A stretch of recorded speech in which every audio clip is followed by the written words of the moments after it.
Hey everybody, I'm doing my group speech for the summit this week, and this is my audience.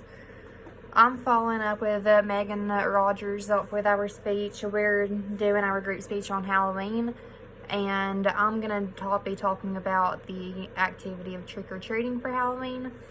So first I want to talk about where it began. And most people think that it was just like an American tradition for people to go trick-or-treating, but it actually began, like it's traced back to the Celtic Britain and Ireland in the 9th century.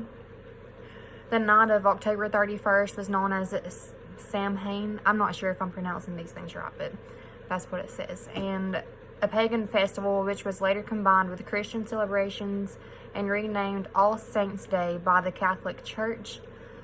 At Samhain, our pagan ancestors believed that the souls of our dead came into our world and were appeased by offerings of food and or drink.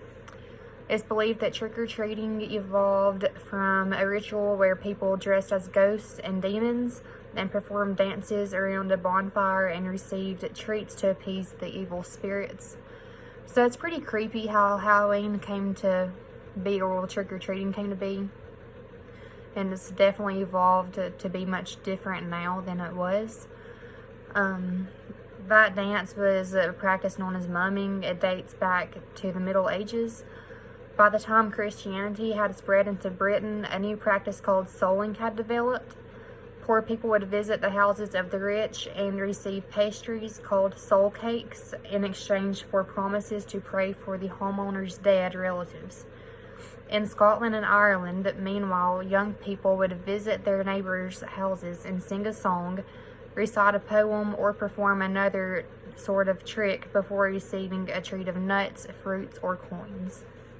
So that's the history of it. So next, I want to talk about how it's done today. So today, I don't think that children for sure don't know how Halloween came to be unless they're taught by their parents. I didn't know how trick-or-treating, the history of it, until today when I looked it up. But today, we just dress up in fun costumes, just whatever you feel like being that year, and you just go trick-or-treating. And it's normally just younger people, probably like 13 or younger, who actually go trick-or-treating, and they're with their parents. And you just get candy. Sometimes they'll give you popcorn balls, but I know whenever I've been trick-or-treating, I never got offered any kind of drink or like soft drink or anything. I think that'd be pretty weird if that happened, but that is how trick-or-treating is done today.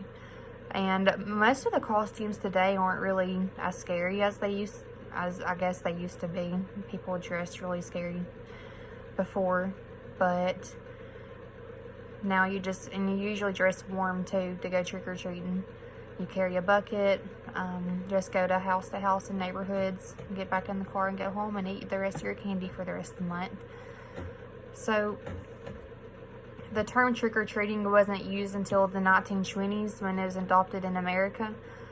So they actually didn't even call it trick-or-treating whenever it first began. The first mention of trick-or-treating in print was on November 4th, 1927. And whenever adults were forced to hand out sweets under the threat of a trick, when this first started, they weren't happy about it whenever they were forced to do this in later times, I guess around the 1920s. So that is how trick-or-treating began. I thought it was pretty interesting. And the next person in our speech is going to be